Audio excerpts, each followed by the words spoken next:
for Daumas Gassac in the US. I grew up with the family, their family friends. I was born 10 miles from the estate and grew up with one of the Guibert's sons. We're 14 days apart, so it's kind of like my brother and my second family. Always wanted to be their brand ambassador in the US, so I have my dream job. I'm lucky.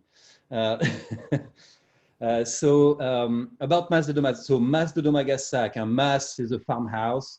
Daumas is the family who used to live there, and then Gassac is the little stream who go through the estate. And maybe I'll be able to share some of that picture too.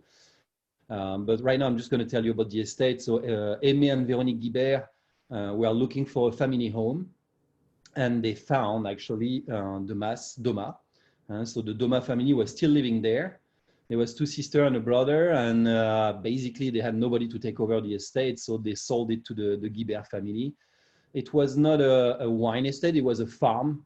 So there was a little bit of everything on the estate, and we still have a little bit of everything, but it's mostly vines nowadays. We still produce a little bit of olive oil and fruit trees and all that, and we have an organic garden. So we basically produce and drink what we produce, eat and drink what we produce, basically. But you can see the Mas on the top of the hill, and that's the family home. There was no electricity, no running water, no phones when they actually bought the estate from the Daumas family. The Daumas family, they were kind of the Amish of the south of France, which was a good thing because they actually never used any kind of pesticides or chemicals in the Valley of Gassac. And so the Valley of Gassac was very wild and still untouched, more and less. So basically, when Aimé and Véronique bought the estate, they didn't know that they were going into the wine business. They just bought it for the house. So they restored the house. After they restored the house and put the electricity, the running water, and the phone, they asked some of their friends to come around and see what they could grow on the estate. And some of the family friends, one of the family friends especially, Henri Angelbert, who was a famous geologist and teaching at the University of Bordeaux, so obviously specialized in wine soil, came to the estate, and after walking around, taking sample, doing analysis, he told them you can probably produce Grand Cru type of wine here because the red soil that you have is equivalent to some Grand Cru Burgundy type of soil. But because we are in the south of France and because of our terroir, the combination between the cold microclimate and the soil was actually better for Cabernet Sauvignon than it was for Pinot Noir, even if we had a Burgundian style of soil. So what they started by planting was Cabernet Sauvignon. And then after they started planting, they were like, well, we need to find a way of what kind of wine we're going to make, basically. So they asked some of the most well-known winemakers at the times to come help them. And one in particular was Émile Pénaud, who was most famous oenologist at the time, was consulting for Lafite, Margaux, all the big name, Petrus in Bordeaux. And of course, at first, he didn't want to come help in the Languedoc. Languedoc was a bulk wine region. That was the reputation that we had. And really, Mas de Daumas, for that, was one of the first ones to show that there was potential to make more than bulk wine in the Languedoc region. And so it took almost like 7 months to actually convince him to come to the estate and see what we wanted to do over there. And finally, it's Henri Angelbert, who was working with him at the University of Bordeaux, who convinced him to come to the estate and work with the Guibert family. And he did until he passed away. So the deal was like, I'll help you. He basically came to the estate, and after talking for like 30 minutes with Aimé and Véronique, he became immediately friends with them. And saw what they wanted to do. Basically, they wanted to create a Grand Cru wine in the south of France. So he was like, all right, I'll help you. You can call me during harvest, 7 days a week, 24 hours a day. We don't talk about money. You just send me a case of wine every year and I'll be fine. And so that's basically how it works. And so he helped figure out the winemaking that we will do on the red, which is basically a traditional Bordeaux winemaking on the red, with the aging in the barrels and all that. But so it started with the red in 1978, then the white came in 1984, and then the sparkling rosé, the frisant, in 1986. And then in the 90s, because we were only producing 3 wines at the estate and we needed to expand to be able to survive, they decided to start Moulin de Gassac, which is basically the broker side of the estate, but it's really treated like a second estate. So we basically want to see growers and cooperative around us in the early 90s when Europe was trying to pay growers to pull out their vines actually in the Languedoc because they were overproducing bulk wine that nobody wanted to buy anymore. So it was costing more to Europe to distill than actually produce the wine at the end. So they started paying people to remove their vines and paying them to put olive trees instead of. And we were a little bit against that because some people, to get the money, started to remove hillside vineyard, old vine vineyards, where the vineyard that you could easily reconvert to quality, especially at the time where we needed more wine to be able to expand the Daumas Gassac. So we told the growers and the co-ops, we'll buy your grapes, we'll make the wine, and we'll use our reputation to sell it. The only thing that we're asking you is to go toward organic growing because we grow everything organically at the estate. We wanted to have the same philosophy on the négociant side. And we don't buy any juice, we don't buy any grapes, we don't buy any wines. We literally buy the plots for the year. So we follow the growers from the pruning season all the way to the harvest. We decide when we harvest, we make the wine. It's very important that we control the quality of the grapes from the beginning. So for us, it's a plot by plot selection, basically. Every year, we're gonna redo that selection with the growers, of course, because we've been working with them since the 90s. Nowadays, we have a little bit more, I would say, vision of the vineyards where we're sourcing. And so most of them are vineyards that we've been working with for 10, 15, 20 years. And so all anything which is labeled Moulin de Gassac, which is grapes that we source, mostly around the Picpoul area. Because when we started the négociant side, we started an association with the Cave Coopérative of Villeverac, which is where we source the reds. And it's owned by the Cave Coopérative of Pinet, actually, which is one of the co-op of Picpoul. And so we source all the whites, rosé, and the Pinot Noir, Chardonnay around Picpoul on terroirs who are mostly limestone and clay. And then the closer you get to the Mediterranean Sea, of course, the more you're going to get sand, but it's mostly limestone, even for the Picpoul that we produce. And then the Villeverac area, which is the terroir for the red, and we're going to taste the Guillaume red and the Pont de Gassac red today. They are on those terroirs of red clay, very rich on iron. They actually mine for iron next to some of the plots where we source those red grapes. So two different types of terroir, mainly because that's the experience that we had at Daumas Gassac. The white terroir is limestone and flint with a little bit of clay for the white, but it's almost all limestone. And for the red, it's that red soil that I'm going to try to show you. If I can get out of that screen. Let's see. There you go. And there it is. So that's what made the reputation of the estate, and that red soil that produced the red wine from the estate, and which is basically a Bordeaux-style Grand Cru wine in the south of France. And then because we had no background to the wine business, Aimé and Véronique were not from wine background. Véronique, she's an ethnologue and she studied the Celts of Europe. That's one of the reasons why you have the Celtic notes on the Guilhem wines. And Aimé Guibert, his family, they were tanners in Millau, a little bit further north, since 1450. So an old family of tanners and glove makers, actually, mainly. So really what pushed them into the wine business is that soil. So it's a red cru, a red glacial dust deposit. So a red cru was grounded by a glacier and left in the bottom of the valley. So we have only 14 hectares of that terroir, and it's all planted in Cabernet Sauvignon. All the other red grape varieties that we have will be on mixed soil. So part of this and part of more limestone. So if we go back on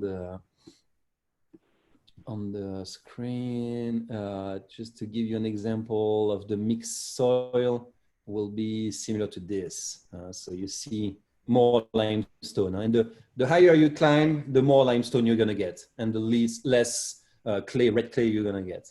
And then on the white soil, if I can get that in there. Hello. Here it is. On the white soil, if I can find the picture. Where is it? There it is. There you go. You see the difference. White soil is literally, it's just limestone. So there's not much that can grow on this beside vines and the Mediterranean forest and the garrigue. And Virgile, should we start with the white wines? yes. Well, yes. Let's start with the pig pool, if you want to. And I'm gonna try to put a picture actually of that pig pool area. There it is. There we go. Those are the vineyards where we source the pig pool. And so as you can see, we are literally in front of the Mediterranean Sea. The first actually is the lagoon with the oyster beds. You can see the oyster farms over there. So originally, the pig pool was the local wine to go with the local oysters. Then you have the sandbar basically, and then the Mediterranean Sea. And what you see actually in the background is the salt maker, the blue whale. They have some of their facilities over there. And there's also actually a government estate where they keep collections of grape varieties because it's on sand. They can keep all the original grape varieties without grafting because phylloxera can't build his galleries in the sand. So you need less than 5% of clay to be able to have no phylloxera.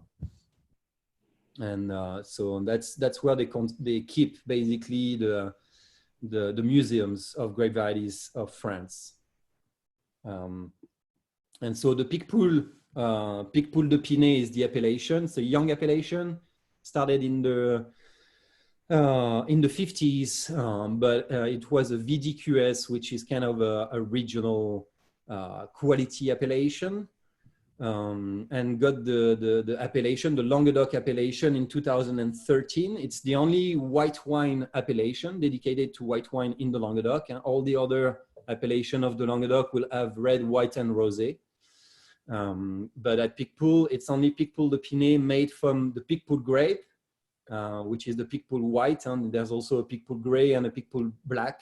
So like the Grenache or like the Terre, some other grapes that we'll talk about in the next wine. But so Picpoul is always kind of a lighter style of white wine, very refreshing, high acid, pretty lean, and sometimes too lean. So that's one of the reasons why we do a little bit of lees aging on our Picpoul. Gives it a little bit more roundness, a little bit more body, and also makes it a little bit more versatile than just oyster wine, basically. And we like versatility. When we think wine, we think food. So for us, it's always very important that the wines are easy to pair with because we know that it's especially in retail, that's probably 70 to 80% of the question that you're getting is what I'm going to put with the dish that I'm cooking tonight, basically. And so by making those wines a little bit more versatile, you open up the horizon to match the food with the wine. So that Picpoul is definitely a little heavier style than what you usually get from the mainstream Picpoul. But it's still Picpoul, it's still a lighter style of white wine with high acid, nice floral notes, almost that saltiness to it, which is the influence from the Mediterranean Sea. Sometimes you almost have that algae kind of smell to it. I always thought of Picpoul as being sort of like the Muscadet of the South. It is. That's pretty much what they call it regionally. So until 15, 20 years ago, it was 99% of the production was drinked locally. In the last 20 years, it started coming out, and more people start to actually get out a little bit of the co-op, because the main production is the co-op. 95% of the production is the cooperative, the two co-op, Pinet and Pomerol. And you might have 15, 20 independent producers in Picpoul. And it's a small appellation. And I think the yearly production is 3 million barrels, 3.5 million barrels. So it's not really a big producer.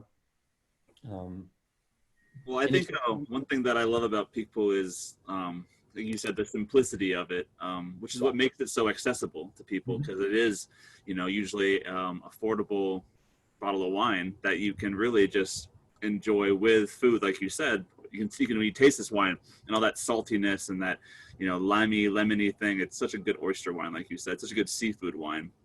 But at the same time, it's because of that lees aging, it's just great by itself, you know, just to have, you know, on the patio by your, you know, on a nice hot day. I feel like it's a perfect wine for that.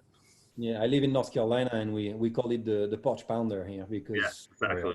even without food, it's so easy to actually finish a full bottle of Pig Pool. And it's lighter in alcohol also. I think probably 12 and a half maybe on the pool. So you can drink it. That the name means lip stinger? Lip stinger. So in local dialect, Pig Pool means lip stinger. It's actually not spelled the same way, the grape in French, than the appellation. So the French spelling for the grape is Piquepoul, where the appellation is Picpoul. But the grape ID means literally the chicken who poke, and it's basically, the lip stinger, because it's the chicken who pokes your lips, basically. Cool. Shall we move on to the Guilhem White? One more thing about the Pig Pool, they have their own ball, which is called the Neptune ball, reference to the sea, obviously, with little waves and a ring on the neck, and that's the ball which is dedicated for the Pig Pool appellation, Pig Pool de Pin appellation, and with the cross of Occitanie also, which is the cross of the south of France, more or less. All right, moving on to the Guilhem White, I guess. Yep, Guilhem White. So Guilhem is my range. So you have we're gonna taste the three Guilhem: white, rosé, and red. I call it the bistro range, everyday range, simple wine, easy drinking wine. They're simple wine. They still have a nice complexity, but really the idea behind it is don't think too much about it, just chug it down. That's the idea with the Guilhem. So Guilhem is Guillaume, which is William. It's a reference to a small village, which is not far from the estate, and literally like 5 minutes in a car. And the monks from the monastery of Saint-Guilhem-le-Désert were actually sourcing grapes in the Valley of Gassac in the 7th century. So we wanted to kind of give an homage to the local monks who we think they were the first one to actually produce wine out of the vineyards of the Valley of Gassac. And Daumas Gassac was founded by the Romans. It was a Gallo-Roman estate, a farm, and the winery is actually built in the mill alongside the Gassac River. And that mill was to crush grains. So we know that there was probably some vines, but it was not to make wine. It was probably just to consume. And Mas de Daumas Gassac was probably mostly a farm for grains and olive trees. But we know that the monks in the 6th and 7th century, we found maps actually of the vineyards that the two local monasteries were sourcing from, and you can see clearly on the maps the area where in the Valley of Gassac where they were sourcing some of their reds, and so it was kind of to give them an homage. Also, Saint Guilhem was a notorious drunk. He was a minister of Carolus Magnus, and actually founded the monastery of Boulogne, which is the monastery in Saint-Guilhem-le-Désert, because he wanted to cure his alcoholism.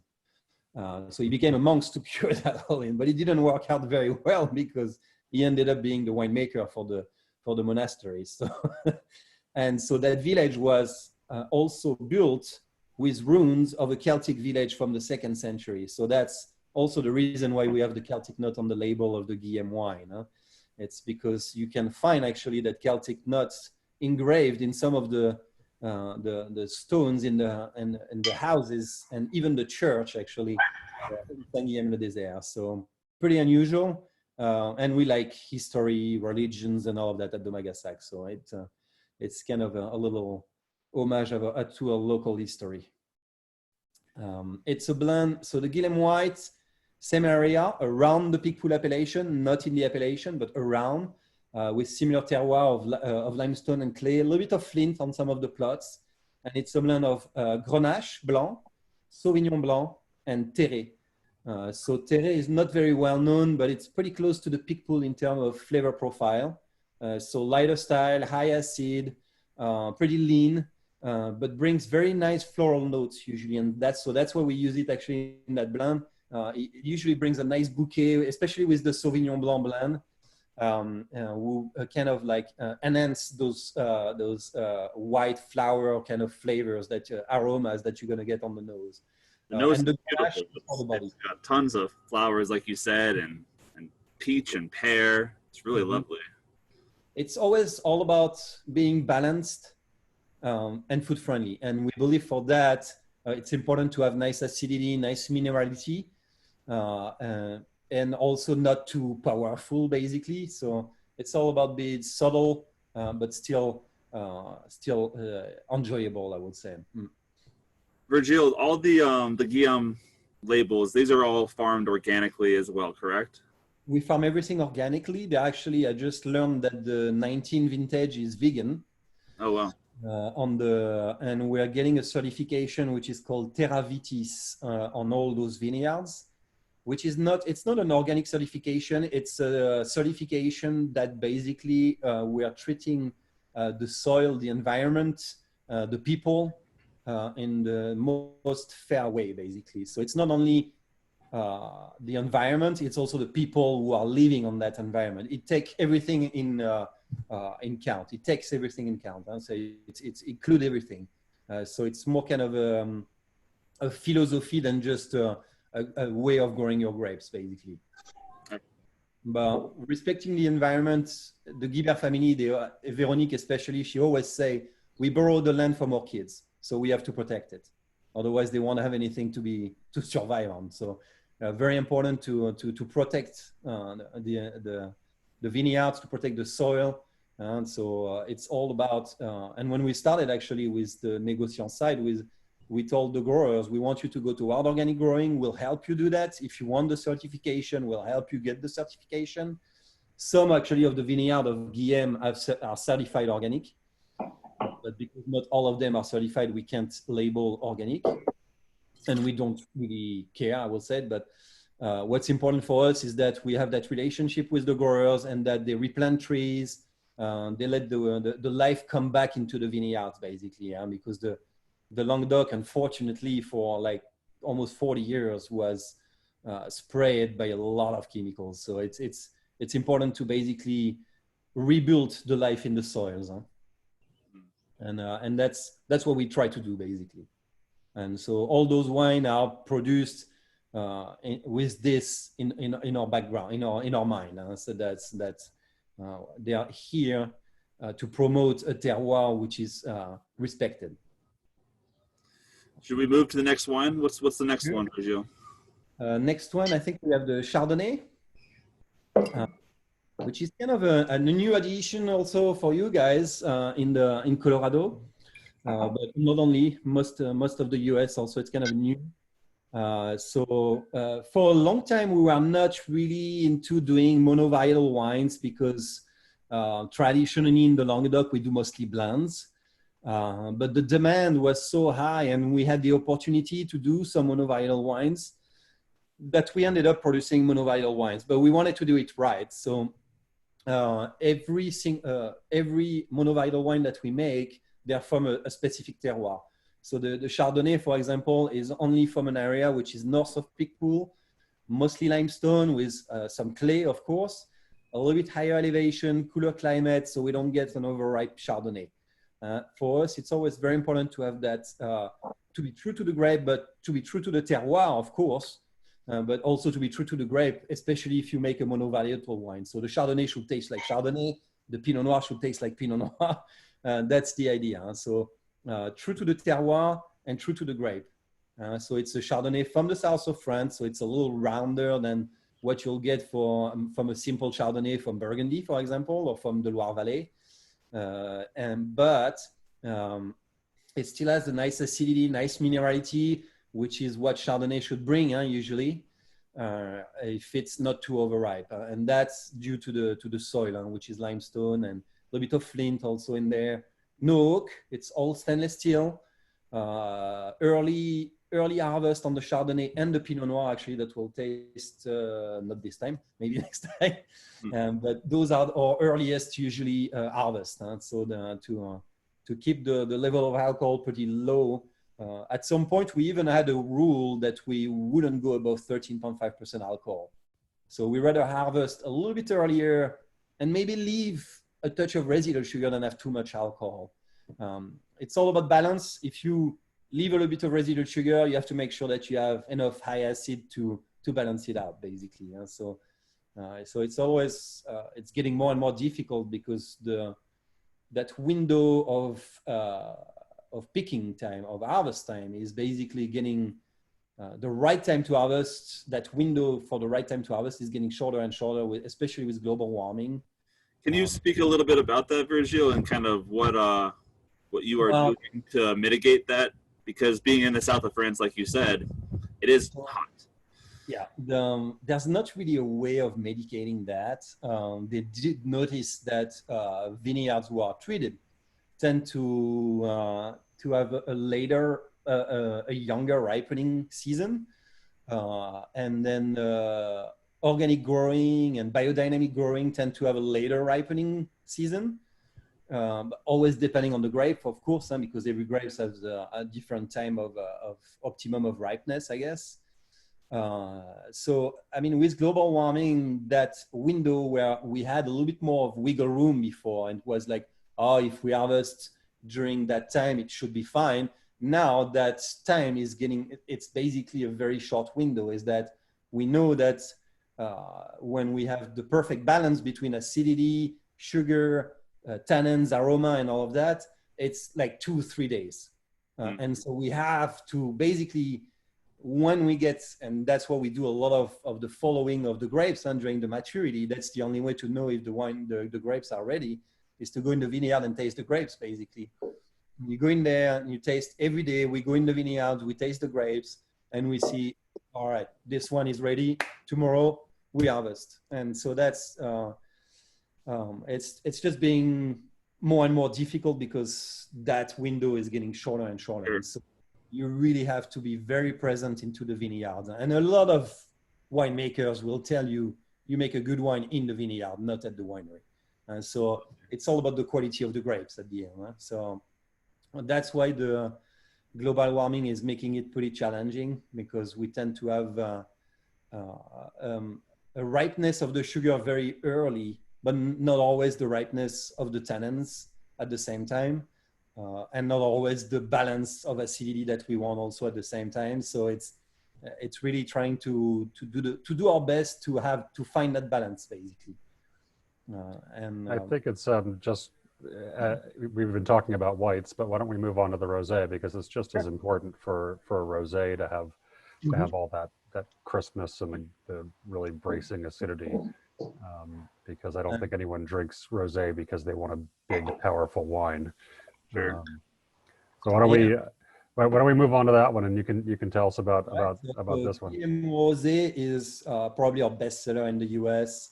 Probably the most versatile wine. I always tell people, when I don't know when I'm going to cook, I usually pop a bottle of rosé, get a glass of wine, the inspiration comes, and whatever I'm cooking is going to go with the rosé. So that's why I love rosé. It's because you can literally have it with meat, with fish, with no meat, with vegan or vegetarian or whatever meal.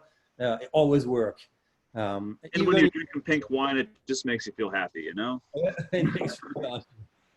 And so our rosé is made that's the 19 of almost equal part of Grenache, Cinsault, and Carignan. Again, the target for the rosé is to be that food-friendly, everyday rosé that you don't think too much about it, you just enjoy it. For me, it's the no-brainer wine. It's a crowd-pleasing wine. It's a twist up, so it's easy to open, to share with your friends. We're starting to bring magnums also in the US, so it's party wine, after work wine, aperitif wine, dessert wine. It covers pretty much every spectrum of the meal of your time, basically. And you can literally drink rosé for breakfast, lunch, and dinner. And yeah, they are also, the Guillem wines are supposed to be affordable, and they usually retail around 10, 12 bucks, I think, even in Brian, or you will correct me, guys, but that's also I think what makes those wines attractive. They are great value wine. I mean, for the price that you're paying, it's usually great quality. And it shows even more. We'll see it on the next wine, on the red, I think. The red and the white Guillem are really tremendous value. When you see the price and the quality of the wine on those, it's just crazy. It's thanks to the work to our oenologists who select the vineyards and do the blending after with the Guibert family. But they do really a good job of selecting those vineyards, and again, because of the history that we have and with those growers now, it's a lot easier. But wasn't always like that. Yeah. So rosé is your party wine. I think you don't get a lot the same sort of quality for the price at a lot of different wines on the shelf, really. And I think that's one thing that Mr. B's has always supported these wines, is because you're getting organically grown grapes, organically vinified wine for less than $15 on the shelf for the most part. And a lot of other wineries just don't have that same sort of philosophy and mantra for their winemaking practices. And so with all, people are more and more very attuned to what they're putting in their body. Wines like this are a no-brainer for us to have on the shelf, and they have always done very well for us. So. And you're right. It is definitely the philosophy of the estate, that we make wine for everybody. We want everybody to be able to enjoy your wine. It doesn't matter if it's a high-end wine or most affordable wine. Everybody should be able to enjoy them. Even on our top wines, the Daumas Gassac white, red, and sparkling rosé, they are definitely more complex, more ageable wines. So it's not as approachable, I guess, than the Guillem and the Pont Gassac that we're going to see later. But they are still very approachable wines for people who don't know much about wine. They'll see by tasting them that they are quality wine. Yeah. And that's what is important, and that they enjoy it. Should we move to the reds? Yeah. Syrah, Grenache, Carignan. That is, for me, is one of the best value that we have in the book. It's been really, and this one and the next one are really two amazing red for the price. Terroir, as I was telling you, of red clay, very rich on iron, and they mine for iron right next to the vineyards where we source those grapes. So it tells you the quantity of iron in the soil, and you kind of feel it and smell it into the wine. It has those red fruit, but that dirty, almost kind of bloody kind of flavor to it, smell, which is typical of wine who are grown on red soil, on soil rich on iron. So Syrah, Grenache, Carignan, typical blend from the Languedoc or Southern Rhone. It's kind of also similar style, but similar blend, not style, because we tend to make wines who are a little bit lighter than usually what you get from the region. The Guillem red is almost like, I wouldn't say like a Beaujolais in the south of France, but you can even chill it a little bit. Makes a great summer red. It's light. You still have that terroir, that Languedoc terroir in it. A little bit of that dirtiness, of that gaminess from the Carignan, from the Syrah, the fruit, the red fruits. You have a little bit of spice, but it's very silky tannins. That's why I love about all those wines, is that since 15, 16, 17, 18, 19, we had beautiful red vintages. So not much quantities, but the quality was amazing. And again, the maturity of the tannins on all those vintages was phenomenal.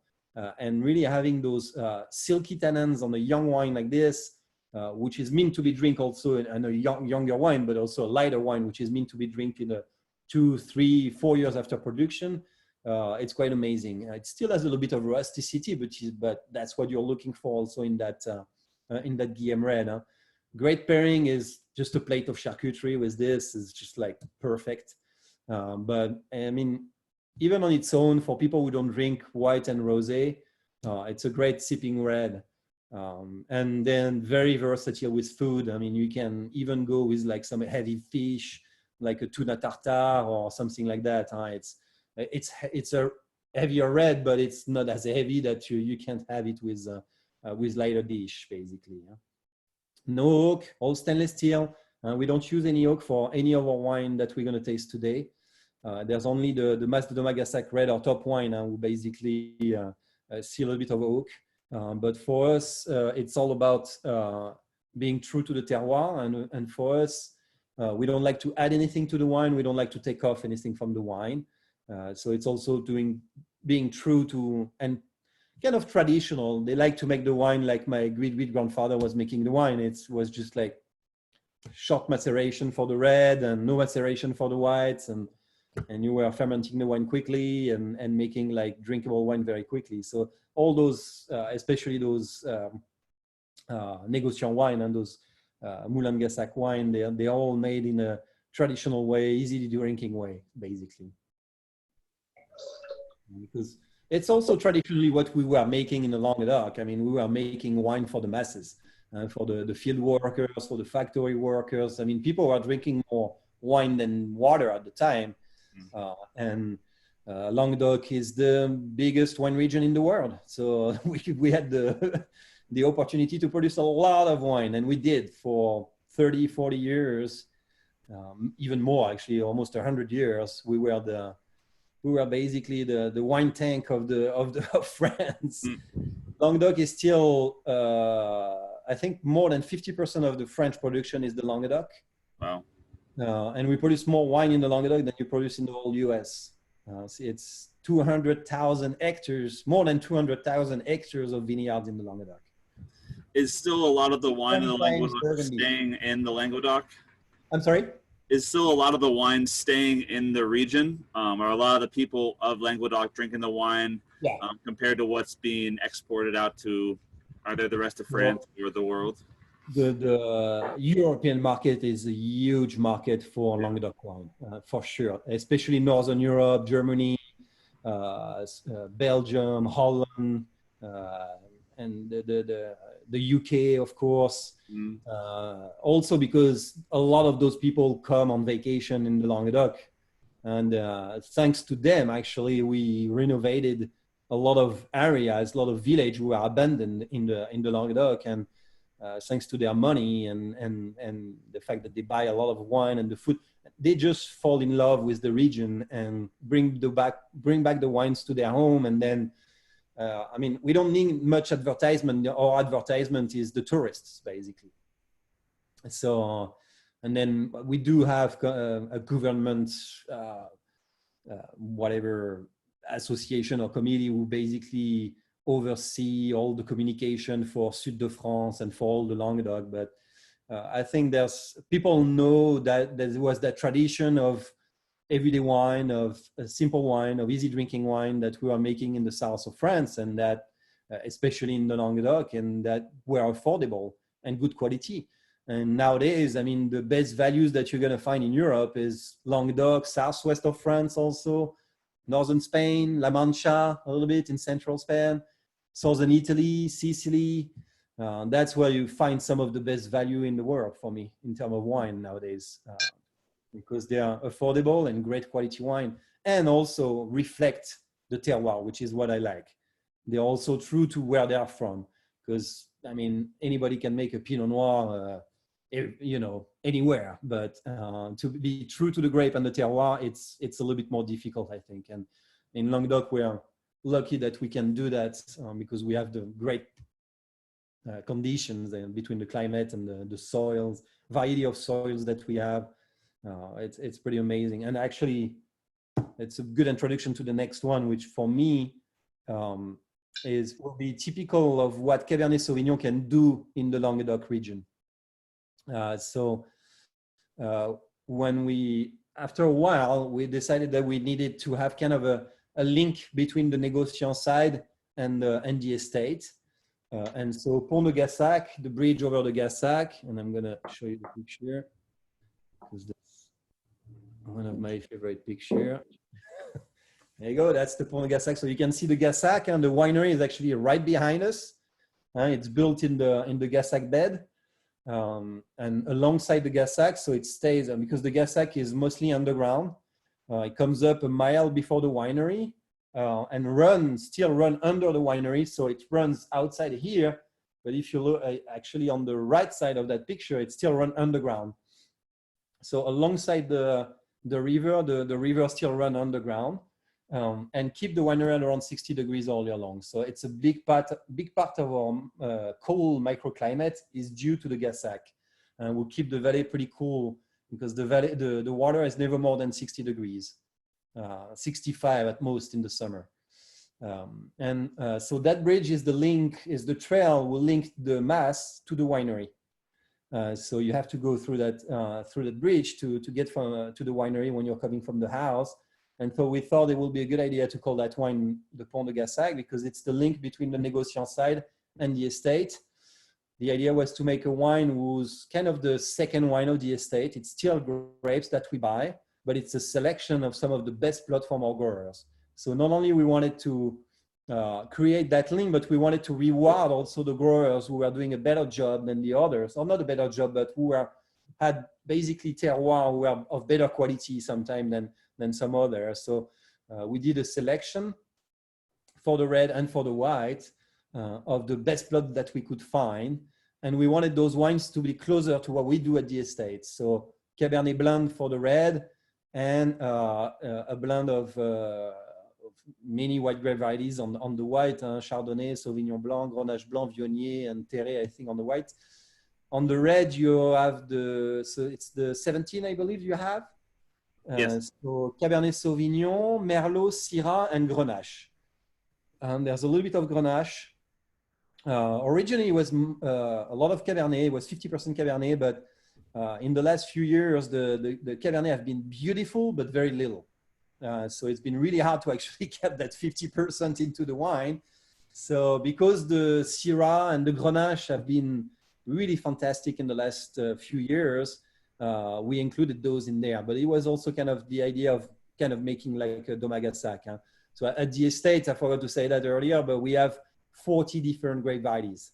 And we do field blend at the estate. So everything that we grow, we actually use it in the wine. So you have around 20 in the red and around 20 in the white. And so with the Pont de Gassac, we are trying to get closer to what we do in terms of blend at the estate. So with different grape varieties from all over the place, from all over different grape varieties originally from different places, but who are grown in the region for sure. We don't source outside of, it's basically a 20-mile radius around the estate, and that's where we source all of our grapes. So we don't bring grapes from other regions to make wine. So it's blend of Cab, Merlot, Syrah, and Grenache. It's kind of like Bordeaux meeting the Southern Rhone in the Languedoc. Still no oak, all stainless steel, but a little bit longer maceration to extract a little bit more from those Cabernet Sauvignon. You'll see already that there's very silky tannins, even if it's a 17, which is still a pretty young vintage. That wine is not meant to be aged forever, but it aged actually pretty well. I drank recently a 14 who was still fantastic. And I know that 16, 17, 18, 19 had amazing acidities, which allow you to basically keep your wine longer. So even if it's not meant to be aged, that wine will age 5 to 10 years, no problem.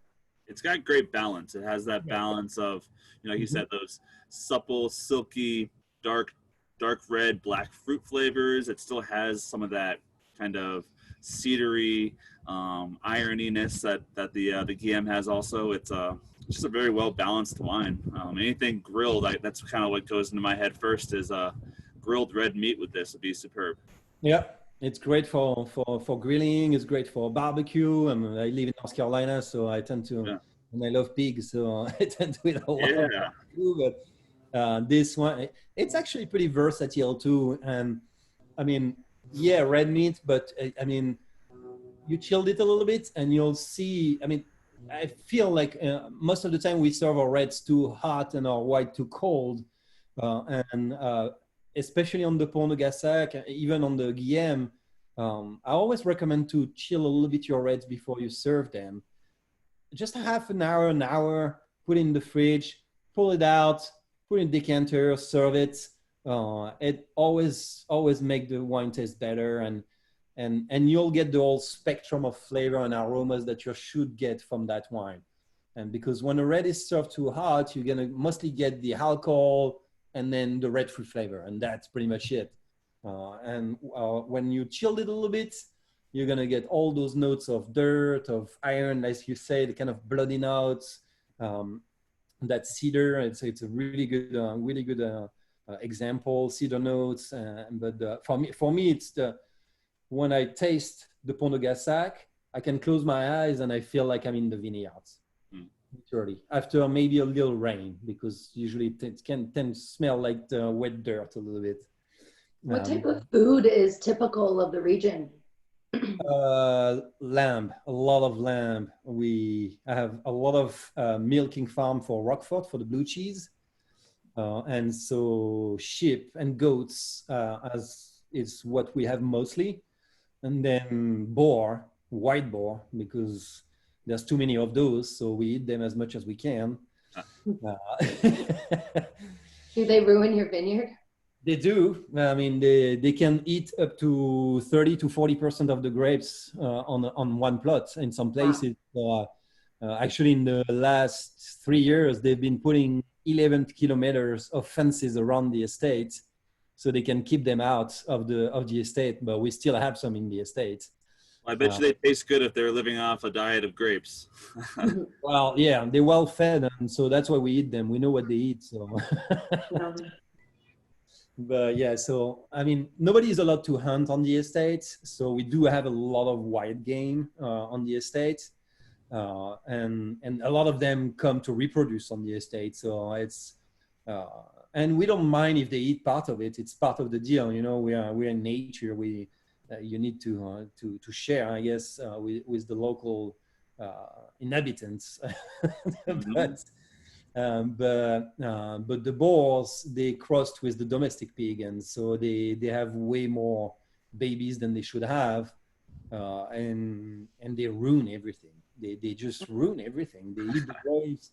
When you plant a new vines, they're gonna remove all the dirt, all the plants who are put in there. They're just, and they're hard to kill. So I mean, luckily there's a lot of hunters in the region, so we let them hunt just outside of the estate, and then they usually bring us a little bit of meat to thank us, because we let them reproduce on the estate. But we have a lot of hare, birds. The quantity of birds at Daumas Gassac is amazing. The biodiversity is really what we're trying to protect at the estate, basically.